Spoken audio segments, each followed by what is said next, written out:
If you are looking for some of the very best FM23 plug and play tactics, you have come to the right place. Whether you're just short of time or you need a complete overhaul of your tactical style, here on the channel I will test the tactics so you don't have to. In today's video I'm going to be looking at a balanced 4-2-3-1.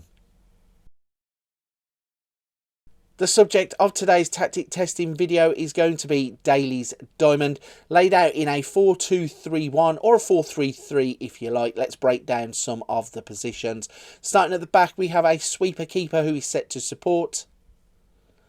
On the left, you have a wing-back set to support. Two ball-playing defenders set to defend. And on the right-hand side, another wing-back set to support.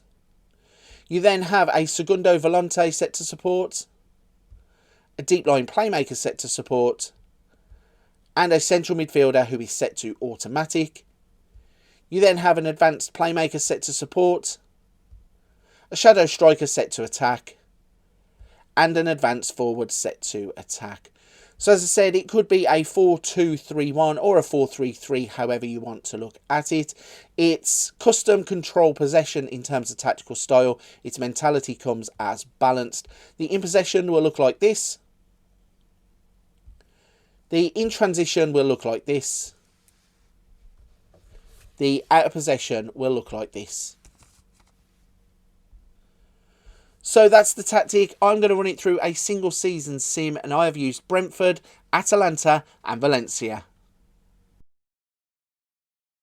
We're going to kick the results off in the Premier League. That means we are looking for Brentford. We find them in 10th place. Breaking down their campaign, they played 38. They won 15. They drew 8. They lost 15. Scored 53 goals. Conceded 52. Which left them on a 1-goal difference and 53 points. They finished 4 points behind Tottenham, who qualified for the Conference League. They finished 6 points behind West Ham, who qualified for the Europa League. If we go to the profile page of the Premier League, we find Tony has got himself 26 goals. Lewis Potter got a 7.34 average rating. Damsgaard got himself 11 assists. For Player of the Match awards, you have Lewis Potter with 6.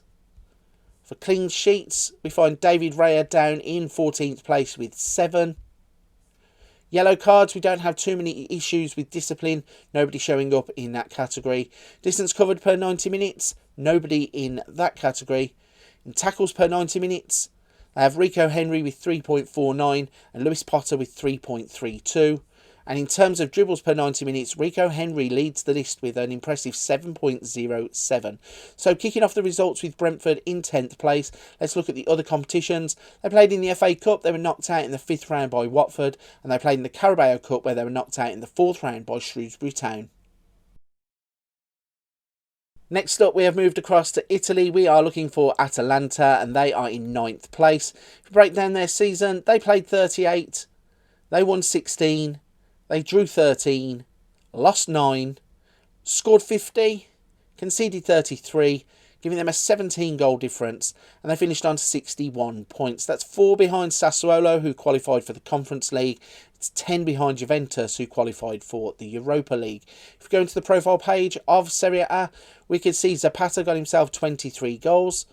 Average ratings, Hatbour got 7.21, Darun 7.20, Pasalic 7.19 and Zapata 7.14.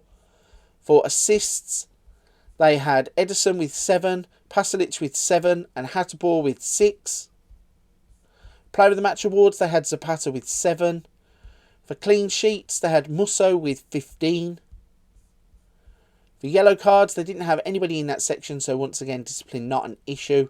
Zappacosta with 14.97 for distance covered per 90 minutes. Hatbour with 3.66 for tackles per 90 minutes. And they had Marla with 9.37 dribbles and Soppy with 8.30 dribbles per 90 minutes. Those are impressive numbers. So Atalanta finished 9th in Serie A. Let's look at the other competitions that they took part in. The Coppa Italia Coca-Cola, they were knocked out in the semi-finals by AC Milan. Finally, we move on to Spain. We are looking for Valencia in La Liga, and we find them in 4th place. If we break down their campaign, they played 38, they won 19, they drew 13, lost 6, scored 63, conceded 31. They had a 32 goal difference and they finished on 70 points. That's enough to qualify for the Champions League in La Liga. They did finish 5 points behind Villarreal above them, and they finished 23 points behind league winners Real Madrid. If we go to the profile page of La Liga, we could see that Cavani got 26 goals, Nico 7.35 average rating, Agea 7.30. For their assists, they had Almeida with 9 and Gea with 8. For Player of the Match awards, they had Almeida with 6 and Cavani with 5. For the clean sheets, we had Domenech with 17. Yellow cards, again, not an issue for discipline with this tactic.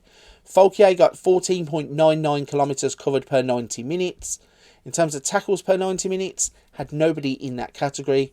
And with dribbles per 90 minutes, they had Gea with 8.93. So impressive stuff coming out of the dribbles per 90 minutes. So Valencia are going to round us off, finishing 4th in La Liga. Let's look at the other competitions they took part in. So they played in the Copa del Rey and were knocked out in the 4th round by Sporting Gijon. And they played in the Supercopa de España, where they were knocked out in the semi-finals by Real Madrid. So we had 2 mediocre results with Brentford and Atalanta, but Valencia have really excelled using this tactic, finishing in 4th place in La Liga, qualifying for the Champions League.